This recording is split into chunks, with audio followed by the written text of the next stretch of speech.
Забудьте все, что вы знали о терабайтах Hi-Res музыки. Почему старый добрый компакт-диск на 16 бит иногда звучит чище и детальнее, чем тяжеловесный файл с безумной частотой дискретизации? И как мы умудряемся слышать дорогой звук топовых систем даже через динамик обычного смартфона? Дело в том, что наш слух — это не калькулятор, а сложнейший биокомпьютер. Сегодня мы разберем, почему идеальные цифры транзисторов проигрывают красивым ошибкам ламп, и портит ли джиттер ваш стриминг, и верно ли вы грешите на формат файла. Мы залезем под капот ЦАПов и выясним, стоит ли тратить время на заморочки с адаптацией файлов или довериться плееру. Привет, я Алекс. С вами, как всегда, глубокий инсайдерский взгляд на аудио. Мы с вами на канале Audio Insights от Audiophile Inventory и Юрия Корзунова, основателя и разработчика программы оптимизации и конвертации аудиофайлов для Hi-Fi и High-End систем AUI Converter. А я Эмилия. Не забудьте поставить лайк и подписаться, чтобы мы могли раскрывать еще больше таких секретов. Информация в этом выпуске максимально сжата, поэтому слушайте до самого конца, чтобы понять всю картину. А теперь поехали!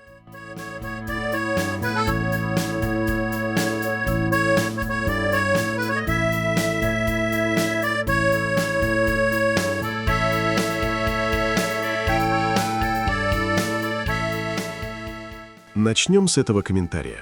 Попробуйте объяснить простым обывателям, почему демонстрационный ролик дорогой аудиотехники на YouTube Shorts звучит на порядок лучше, чем обычные ролики, или тот же стрим. Это же можно отнести к Hi-Res роликам с музыкой на YouTube. Это как минимум можно услышать в бюджетных наушниках, класс которых явно можно отнести по параметрам Hi-Fi с серьезным запасом. Разница в звуке записей может быть в трех вещах. Первое – исходный мастеринг. Демо дорогой техники часто делают с минимальной компрессией и хорошим балансом. Второе – битрейт и кодек YouTube. Одни ролики попадают в более качественные режимы, например, Opus с высоким битрейтом.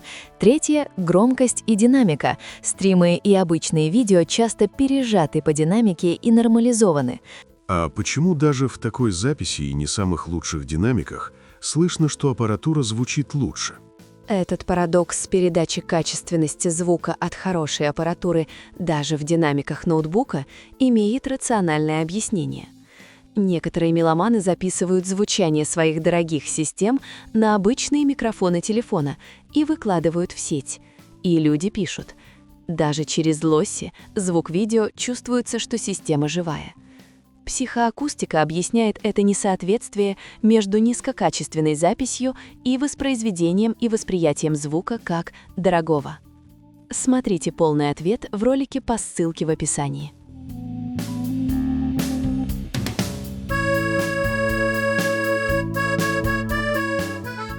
Такие комментарии. Hi-Res аудио звучит плохо из-за высокого джиттера со стримера. С флешки звучит лучше, с того же стримера. Здесь сразу несколько смешанных понятий. Во-первых, Hi-Res сам по себе не связан с джиттером. Джиттер — это нестабильность тактового сигнала в ЦАПе, а не свойство формата файла. В вычислительных сетях с точки зрения аудио речь идет только о неравномерности поступления пакетов с аудиоданными. При стриминге звуковые данные из сети сначала попадают в FIFO-буфер. Из него ЦАП вычитывается уже асинхронно. Этот FIFO изолирует неравномерность поступления пакетов из сети от дальнейшего распространения.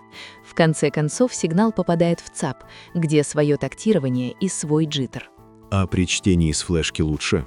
Разница между стримингом и флешкой действительно может быть.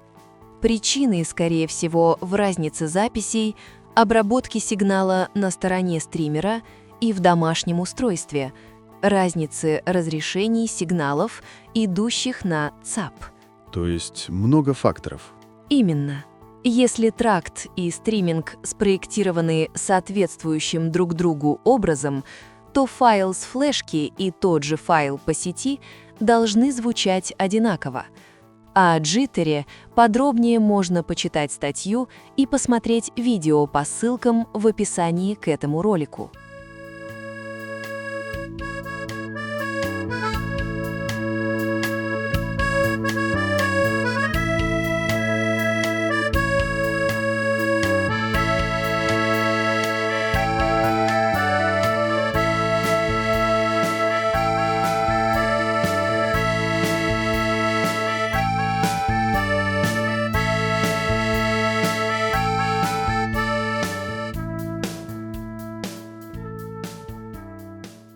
Вот комментарий. Был у меня плеер Sony, поддерживающий DSD, но большинство исполнителей в этом формате ничего из своих каталогов не выпускали.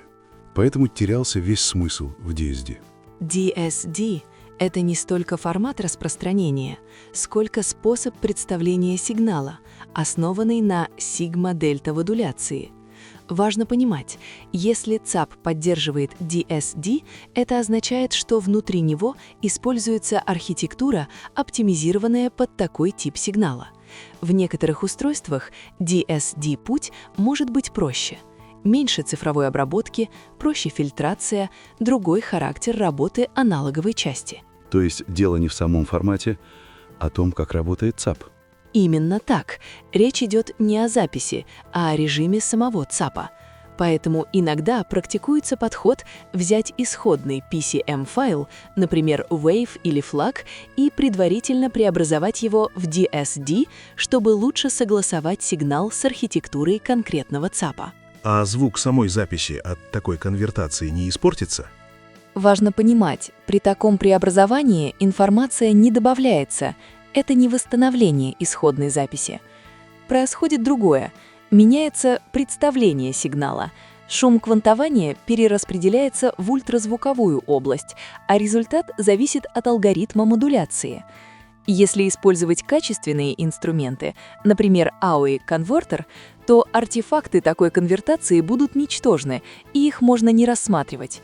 Но итог всегда зависит от конкретной записи, реализации ЦАП и условий прослушивания. А подробнее об адаптации аудиофайлов к ЦАП или другому устройству, например, плееру, можно почитать статью и посмотреть видео по ссылкам в описании к этому ролику.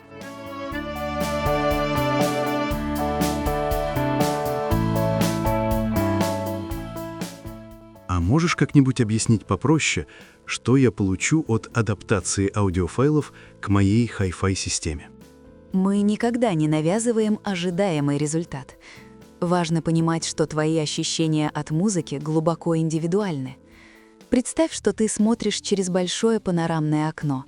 Это твой ЦАП, на прекрасный пейзаж, то есть на саму музыку. В этом окне можно менять стекла, которые символизируют разные разрешения аудио.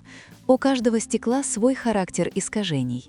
С помощью программы аудиоконвертера, например, AOI-конвертер, мы выбираем то самое стекло, через которое тебе больше всего нравится смотреть на пейзаж. Скорее всего, ты выберешь самое чистое и прозрачное. То есть такой режим ЦАП, который имеет наименьшее искажение. А пейзаж мы не дорисовываем конвертером? Профессиональный конвертер по возможности не должен менять пейзаж, если это технически реализуемо. Таков наш принцип. Некачественный софт может, скажем образно, насыпать пыли или добавить визуального шума за окном. В аудио это проявляется как артефакты, которых не было в записи. Пейзаж же дорисовывают инструментами ремастеринга, например, нашим плагином AUI Audio Upscaler для реконструкции ультразвука в записях CD-качества. Это уже осознанное дополнение картины, которое подключается к основному конвертеру. Я понял твой посыл. Адаптируя аудио к моей системе, я просто даю себе как бы возможность лучшего обзора вида из окна. А плагины ремастеринга — это как цветные стекла или стекла с интересной текстурой. Совершенно верно.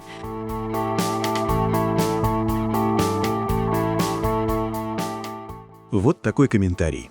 Было бы интересно сравнить AOI-конвертер с одной конфигурацией аудиофильских плееров. Проблема только в том, что AOI-конвертер не конвертит на лету.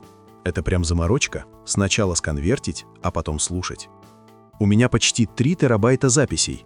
Сколько времени мне потребуется, чтобы обработать всю фонотеку AOI-конвертер?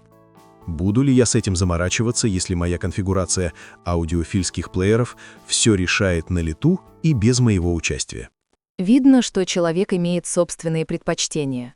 И вряд ли он готов сравнивать инлайн и офлайн методы, несмотря на заданный вопрос. Убеждать его в этом не имеет смысла, поскольку для него этот вопрос, по-видимому, закрыт. А для тех, кому интересно, мы рассмотрим возможность подобного сравнения. Идея простая. Мы сравниваем два фундаментально разных подхода. В первом случае плеер вынужден тратить огромные ресурсы процессора на сложные вычисления прямо в момент воспроизведения. Ограниченность вычислительных ресурсов может влиять на общую частоту обработки аудио. Во втором, AUI-конвертер делает всю тяжелую работу заранее, позволяя системе воспроизведения работать в, скажем так, минималистичном режиме Beat Perfect. Разница в финальном качестве звука — это и есть предмет нашего исследования. То есть сравниваем не программы, а подходы. Да, так и есть. При этом важно соблюсти несколько условий. Одинаковый ЦАП и аналоговый тракт, точное выравнивание громкости, отсутствие дополнительной обработки в плеере Beat Perfect режим при испытании офлайн алгоритмов и быстрый и корректный способ переключения между вариантами. А в чем тогда принципиальная разница? Главное отличие в ограничениях вычислений. В реальном времени плеер ограничен ресурсами процессора и допустимым временем обработки. В офлайн-режиме этих ограничений нет. Можно использовать более сложные алгоритмы ресэмплинга и ремодуляции PCM и DSD и обратно, почти не оглядываясь на время и на имеющийся компьютер.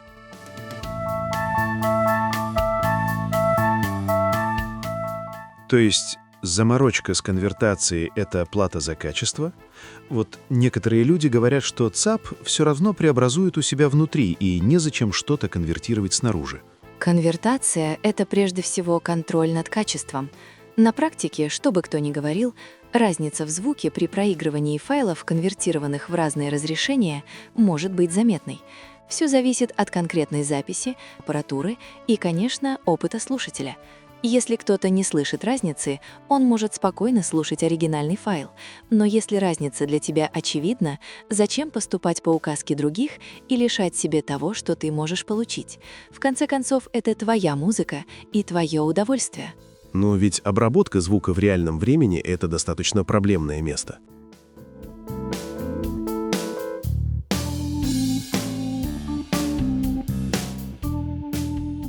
Да.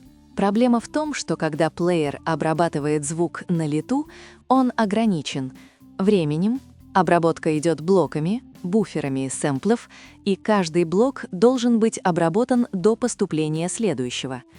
Время обработки пакета определяется сложностью алгоритма и ресурсами процессора. Время обработки в допустимых пределах обеспечивает стабильность воспроизведения. Нет пропусков, щелчков, тресков и прочего. Поэтому в реальном времени нередко требуется компромисс в алгоритмах, чтобы успевать обрабатывать на имеющемся железе. Отдельно стоит упомянуть об охлаждении системы или о накладываемых ограничениях в энергопотреблении.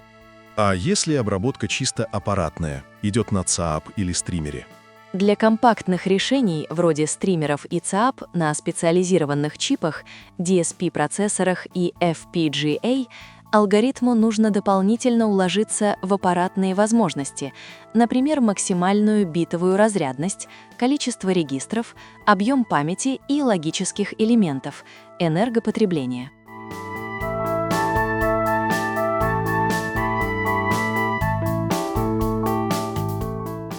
А при офлайн-конвертации? Там этих ограничений практически нет. Можно, во-первых, использовать более сложные алгоритмы почти без оглядки на задействованную ими память и разрядность сэмпла. Во-вторых, следовательно, точнее выполнять ресэмплинг и ремодуляцию, не оглядываясь на ограничения по времени обработки. В-третьих, через это тщательнее контролировать результат. Можно манипулировать энергопотреблением, достаточно произвольно распределяя по времени нагрузку на процессор, меняя время обработки. И энергия на конвертацию тратится только один раз, а не при каждом проигрывании. Например, в AUI-конвертер, чтобы меньше возиться с конвертацией, библиотеки файлов могут обрабатываться пакетами, и это почти не требует внимания. Возможно, воссоздание структуры исходных директориев и формирование пути и имени файла по шаблону. Желательно иметь побольше места на жестком диске, чтобы обрабатывать большими пакетами. И после предварительной конвертации уже готовый тщательно подготовленный файл воспроизводится в режиме Bit Perfect, без дополнительной, повторяющейся при каждом воспроизведении нагрузки на плеер. То есть теоретически инлайн и офлайн алгоритмы можно сделать равными. Можно, если плеер способен в реальном времени выполнять алгоритмы того же уровня сложности и точности. Но на практике это редко и сложно реализуется. Слишком высокие требования к системе, железу. Нужны дополнительные вычислители в виде GPU, видеокарт или другие сопроцессоры.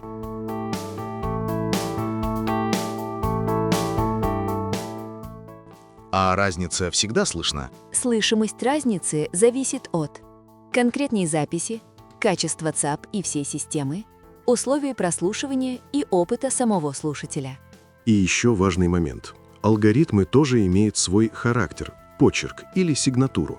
Например, в AUI-конвертер используются собственные методы обработки, и часть слушателей может предпочесть именно их характер звука.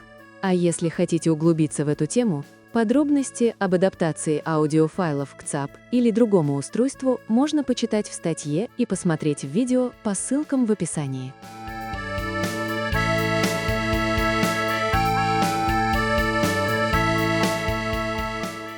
С какой поддержкой максимальной частоты дискретизации можно сделать аудиочип?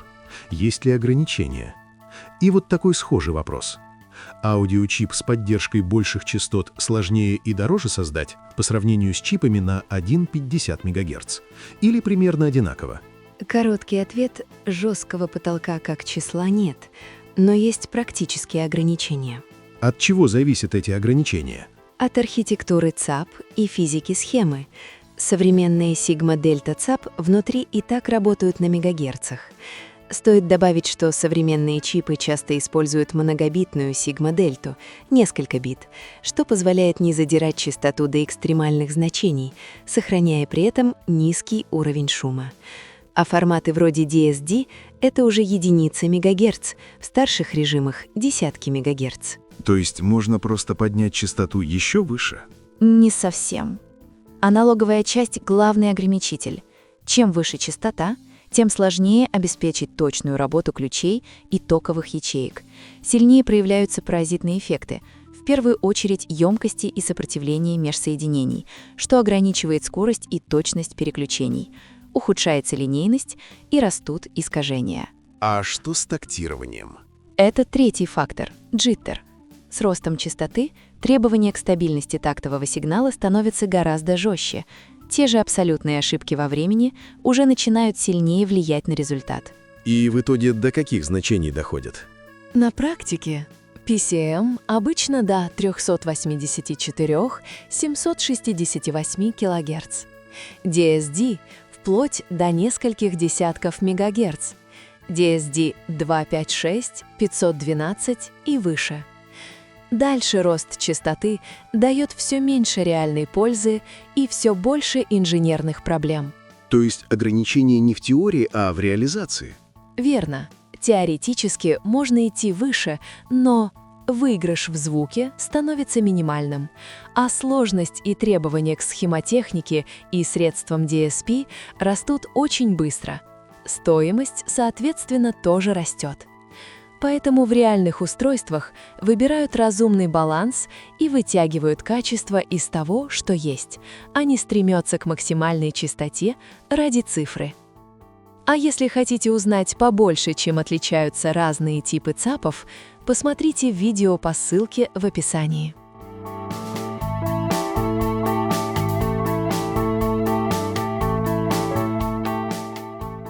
Следующий вопрос. Почему фирменные диски в 16 бит звучат просто замечательно? Потому что дело не только в разрядности. В вопросе уже есть половина ответа. Фирменные. Мы знаем, насколько важно качество исходной записи, мастеринг и отсутствие клиппинга. Хорошо подготовленный 16-битный материал может звучать очень чисто и естественно. При этом сам формат можно адаптировать под конкретный ЦАП, например, с помощью ресэмплинга или ремоделяции в DSD, или просто повысить частоту дискретизации. Это не добавит новой информации, но может улучшить работу самого устройства, снизить искажение и повысить субъективную частоту звука. А еще можно повысить битовое разрешение.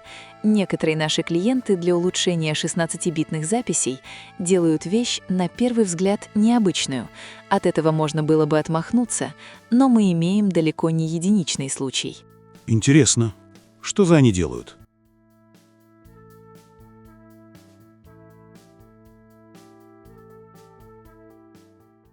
С традиционной точки зрения, дизеринг применяется только при снижении разрядности до 16 бит, но в Audi-конвертер есть техническая возможность применить его и при повышении разрядности, и даже регулировать его уровень в настройках.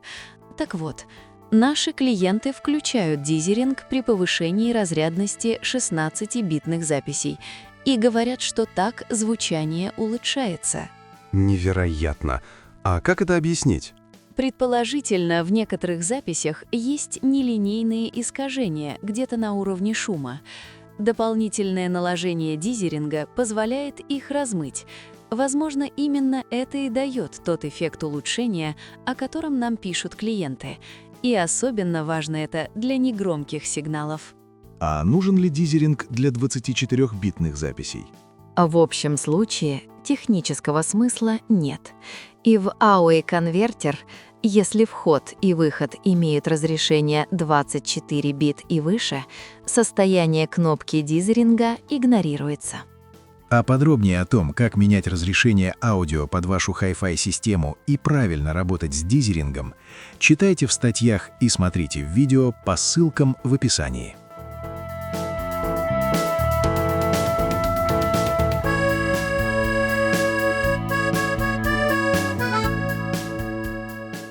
Гармоники от лампового усилителя, до каких частот они максимум могут образовываться при звуке в частоте от 20 Гц до 20 кГц.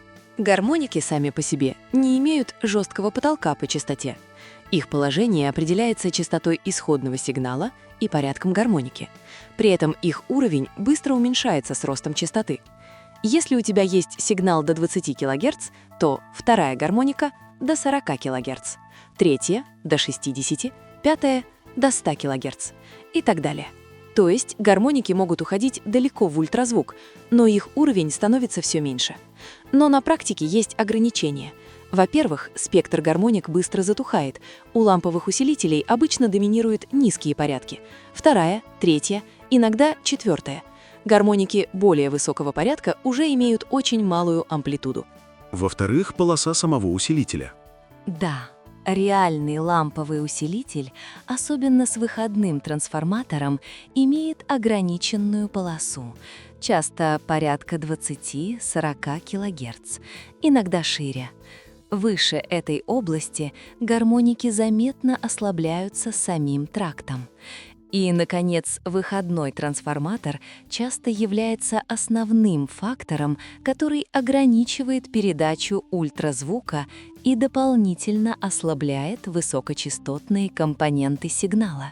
И гармоники тонут в шуме усилителя? Можно сказать, что на очень высоких частотах гармоники могут теряться на фоне шума, но это не основная причина их исчезновения. Главное — другое. На самом деле, с ростом порядка гармоник их уровень сам по себе резко падает из-за характера нелинейности, плюс они дополнительно подавляются полосой усилителя и трансформатором. Шум — это уже вторичный фактор. Он просто может замаскировать очень слабые остатки этих гармоник. Ну что же, пора завершать нашу сегодняшнюю беседу. Спасибо тебе, Эмилия, за этот разговор. Спасибо вам, наши зрители, что смотрите нас.